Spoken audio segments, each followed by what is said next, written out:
Bismillahirrahmanirrahim. Assalamualaikum warahmatullahi wabarakatuh. Waalaikumsalam warahmatullahi wabarakatuh. Saya akan memperkenalkan diri ya.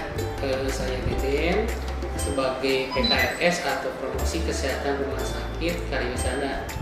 Nah kebetulan saya ditemani sama Mbak Putri nih dari farmasi ya, sebagai kepala instalasi farmasi di Rumah Sakit Karyusada ya. Kita akan bicara masalah dagu sibu nih Mbak, gitu kan. Banyak yang misalnya dagu sibu sebetulnya apa sih Mbak, dagu sibu itu gitu kan. Kita masyarakat awam nggak tahu nih dagu sibu itu apa. Silakan Mbak dari dagu sibu. Iya, dagu sibu itu Pak singkatan gitu, mulai kita dari dapatkan, terus gunakan, simpan, lalu buang gitu. Jadi masyarakat sekitar tuh harus tahu gitu ya, ibu-ibu terutama nih harus kepo gitu ya. Gimana kita cara dapetin obat gitu ya, mulai dari dapetinnya gitu yang asli, yang berkualitas, terus cara penggunaannya, cara penyimpanannya sampai nanti akhirnya dibuang gitu. Betul. Nah tadi kan ada kata dapatkan nih, maksudnya dapatkan bagaimana sih Mbak? Dapatkan.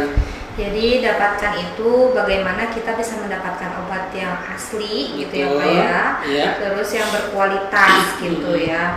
Jadi masyarakat sekitar ini itu ibu-ibu gitu ya, bapak-bapak biasanya beli obat tuh di mana gitu kan? Di mana sih kita dapetin obat asli yang berkualitas gitu kan? Dapetin obat itu bisa di instalasi farmasi, itu baik di rumah sakit ataupun di klinik ya Pak ya. Tapi untuk masyarakat untuk memudahkan ya bisa dibeli di apotek sekitar atau terdekat aja gitu Pak. Selain di apotek juga bisa kan, kayak di supermarket, di warung juga ada gitu ya.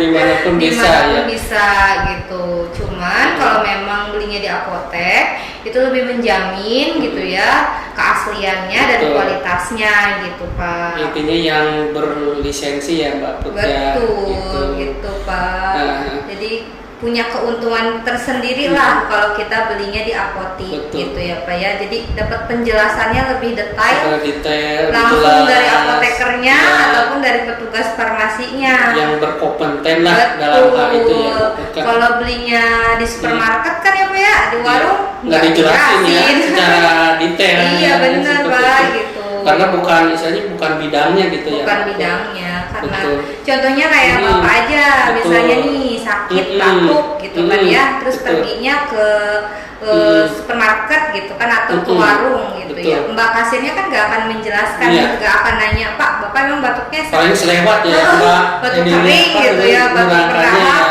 gitu. Kalau di apotek kan akan detail, bapak akan ditanya dan terapinya sesuai dengan keluhannya bapak gitu. Yang ada ya. Bener Pak. Tadi kan misalnya dapatkan. Nah sekarang gunakan. Gimana sih maksudnya gunakan Mbak Put? Iya gunakan. Jadi ibu-ibu dan masyarakat juga harus tahu nih cara penggunaan obat yang benar gitu. Ketika kita beli sendiri ya Pak ya, lebih tepatnya harus dilihat aturan pakainya gitu ya. Aturan pakaian di obatnya itu harus jelas. Apalagi kalau kita berobat ke dokter gitu ya. Etiketnya itu jangan sampai dibuang ya kalau bisa gitu. ya. Karena itu memang udah aturannya di situ gitu. Kita jadi lebih pahamnya dari situ Pak. Karena obat kan macam-macam ya gitu ya. Ada yang diminum, ada yang dioles, ada yang ditetes gitu. Tetes juga ada yang ke hidung, ke telinga gitu. Beda-beda fungsi ya. Betul Pak gitu. Iya. Jadi gunakan karena macam-macam obat itu banyak ya Pak ya. Mulai dari obat minum gitu, bentuknya kan ada yang bentuk tablet, kapsul, sirup gitu ya. Cairan juga kan nggak semuanya diminum ya Pak ya. Ada yang dikumur juga gitu kan. Jadi benar-benar ibu-ibu, teman-teman semua, masyarakat harus tahu cara penggunaannya itu. Tablet juga Pak, ada yang dihisap, ada yang ditaruh di bawah lidah gitu kan. Beda-beda fungsi ya. Banyak banget fungsinya gitu. Ada yang diminum sebelum makan gitu ya. Ada yang efektif sesudah makan ataupun selagi makan gitu. Begitupun obat tetes ya Pak ya, obat tetes juga banyak banget. Obat tetes mata aja ada 2 macam tuh, ada yang botol, ada yang mini dose gitu Pak. Oh, ada lagi ya. Betul. Memang sih harus diterangkan oleh orang yang misalnya berlisensi yang berkompeten mestinya ya. Gitu. Terus masa kadaluarsa setelah dibuka juga harus dilihat juga ya. Gitu. Kadang-kadang ibu-ibu juga nggak pernah pada tahu. Kayak contohnya obat tetes mata itu hanya bisa dipakai maksimal 1 bulan Pak setelah dibuka gitu. Yang botol ya.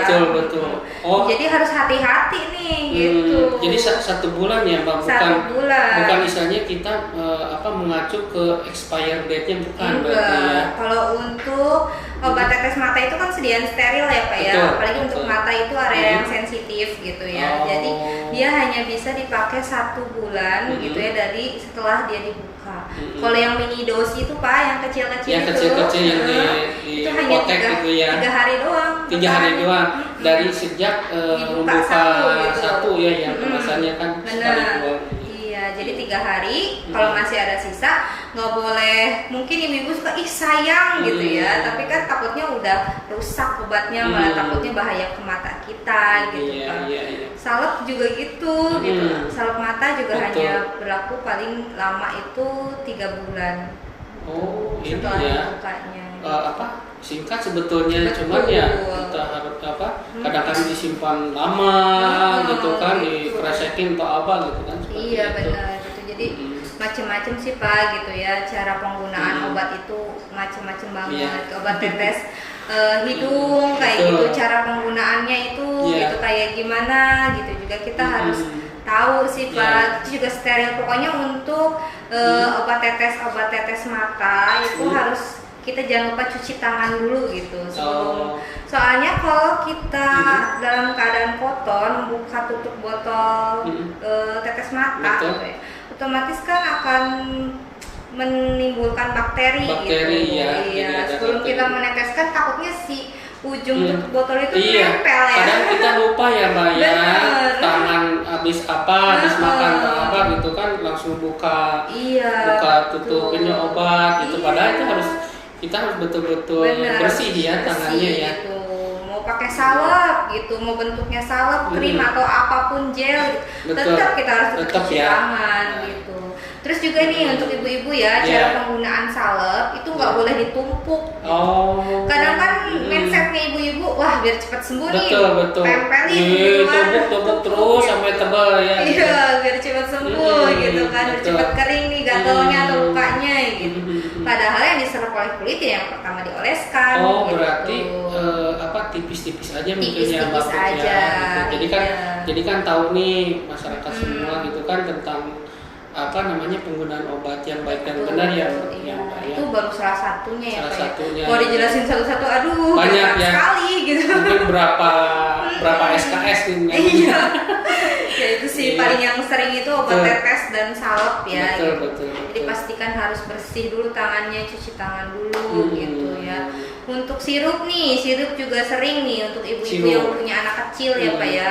Untuk kemasan sirup itu paling lama sekitar 6 bulan. 6 bulan yang sirup ya. Betul. Kalau dari dokter tuh yang racikan. Nah itu yang racikan gimana? Tuh kan banyak yang racikan. Betul Pak. Kalau antibiotik itu hanya bertahan 7 hari. 7 hari. Makanya harus dihabiskan. Kalau berarti enggak lama ya. Enggak lama. Mbak Put ya.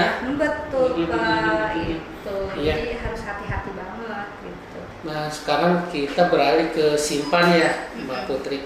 Sebetulnya simpan itu apa sih Mbak Put maksudnya gitu? Jadi kita tuh harus tahu cara penyimpanan yang benar gitu ya untuk ibu-ibu gitu ya. Betul. Yang suka naruh obat di mana aja gitu.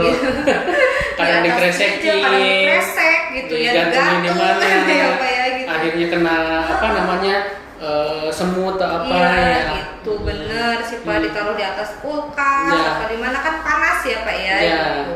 Jadi untuk menghindari kerusakan obat, jadi kita penyimpanannya tuh kalau bisa sih ibu-ibu tuh punya kotak obat ya Pak ya.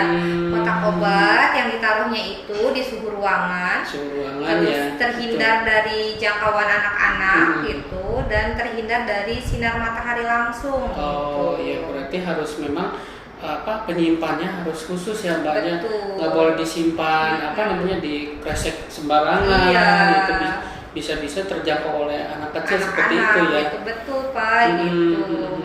Jadi memang harus hati-hati banget gitu, karena kalau kita naruh kena panas aja ini Pak, kalau kita naruh di mobil gitu ya, kalau nggak di bagasi motor itu kan panas ya, jadi rusak ya Pak ya, rusak obatnya akhirnya gitu. kalau kena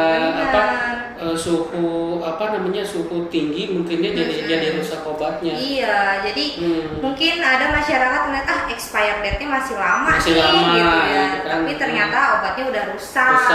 Gitu.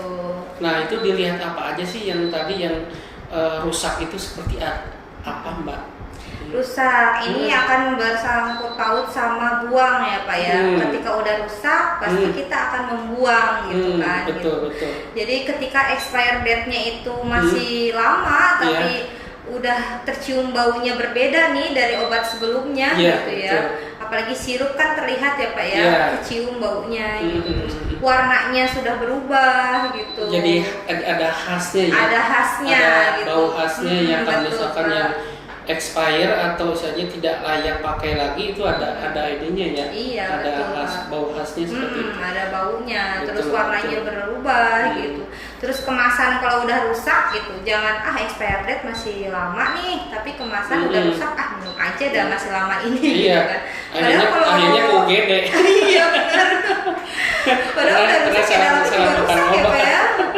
Nah gitu harus hati-hati gitu ya. Betul, jadi jangan selalu mengandalkan expired date-nya gitu. Padahal mah udah rusak gitu, taunya masih kita minum gitu kan ya Pak ya. Betul. Jadi harus kita buang nih kalau misalnya memang sudah rusak gitu.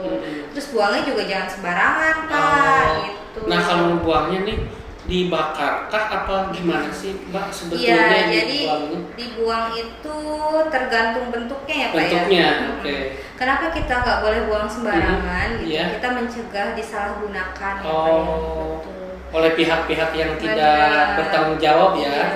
Kan sekarang booming ya Pak ya, masker buang masih dalam bentuk utuh aja gitu di daur ulang, dipakai lagi. Iya, atau dicuci gitu di TV itu banyak. Obat juga seperti itu juga gitu, sama. Pak. Jadi ketika kita buang ke tempat sampah dalam bentuk utuh gitu ya, ditakutkan diambil orang, disalahgunakan, dijual lagi atau dipergunakan gitu. Iya. Jadi kalau jenisnya tablet itu bisa kita keluarin dulu isinya Pak. Dikeluarkan ya. Jadi kita buangnya terpisah antara kemasan dan isi gitu. Oh, tidak dibuang begitu aja langsung ke tong sampah enggak ya? Takutnya gitu sih Pak gitu ya. Kadang juga kita udahlah udah expired gitu atau rusak udahlah buang aja gitu kan. Harus kita hati-hati juga dibuangnya gitu. Kalau bentuknya sirup, isinya dibuang dulu misalnya gitu di kamar mandi gitu kan atau di wastafel. Oh bisa ya. Tapi dihancurin dulu apa gimana tablet yang dibuka kayak gitu? Enggak apa-apa sih Pak kalau dihancurkan. Tapi kalau memang di rumahnya punya lahan mau dibakar juga nggak apa-apa sih. Oke. Iya. Kan sekarang udah nyampe ke buang nih tadi ya. Ada lagi nggak kira-kira yang harus diperhatikan dari obat ini kira-kira? Aku punya contoh macam-macam obat ya. Lambang obat ya Pak ya. Obat, oke. Di sini ada lambangnya warnanya hijau. Iya, kalau hijau gini namanya obat bebas ya Pak golongannya. Oke, ini warna hijau berarti bebas ya maksudnya. Obat bebas gitu. Ini obat yang bisa dibeli bebas oleh masyarakat, mau di swalayan, mau di supermarket, mau di apotik, ini tanpa resep dokter bisa didapatkan. Iya. Yang warna kuning ya maksudnya. Warna hijau. Oh, warna hijau Mak. Ini yang lihat ini yang kuning-kuning. Betul. Iya, ini satu lagi hijau. Sama juga yang hijau juga. Nah, kalau ini warnanya biru Pak. Biru. Nah, gimana tuh kalau yang biru ini obat bebas terbatas gitu. Bebas terbatas. Ini udah termasuk obat keras gitu. Kalau yang biru ya. Kalau yang biru tapi masih bisa didapatkan di apotek. oleh tenaga kefarmasian diberikannya gitu. Betul. Jadi yang ini boleh ya tanpa resep dokter untuk lambang yang biru dan lambang yang hijau. Nah ini satu lagi nih saya lihat warna kak merah, maksudnya gimana sih Mbak ini? Bener Pak, ini ada satu lagi nih lambangnya itu bulat merah dengan huruf K ya. Di tengah ya, di tengahnya merah, gitu. Ini artinya obat keras Pak. Iya, obat keras itu harus didapatkan sesuai dengan resep dokter. Resep dokter ya yang meresepkan lah. Jadi kita nggak bisa beli seenaknya di apotek ataupun di tempat manapun gitu ya Pak ya. Jadi harus sesuai dengan resep dokter, sesuai dengan konsultasi dokter gitu Pak. Betul. Nah ini kan katanya obat keras nih, ada merah gitu kan, lambang merah di situ. Maksudnya keras itu gimana sih? Tidak mengerikan kan Mbak? Keras itu harus sesuai dengan dosis aturan dan dosisnya gitu. Ditakutkan kalau kita tidak sesuai aturan dokter gitu, melebihi dosisnya nanti akan timbul mungkin efek samping gitu ya, atau kelebihan dosis gitu ya Pak ya. Jadi makanya harus sesuai resep dokter. Betul Pak. Iya, terima kasih Mbak Putri atas penjelasannya yang misalnya detail banget ya. Tentunya masyarakat juga jadi tahu ya Mbak dengan adanya misalnya perbincangan santai seperti ini. Jadi kalau misalkan ada kritikan atau saran, silakan di kolom komentar atau silakan di situ dituliskan ke Rumah Sakit Kariwisata ya. Itu mungkin yang bisa disampaikan perbincangan hari ini ya Mbak. Terima kasih atas kedatangannya Mbak Putri ya. Itu aja mungkin ibu-ibu, bapak-bapak semua. Saya dari tim PKRS Rumah Sakit Kariwisata bersama Mbak Putri sebagai Ketua Farmasi di Rumah Sakit Kariwisata. Kami sampaikan terima kasih. Wassalamualaikum warahmatullahi wabarakatuh.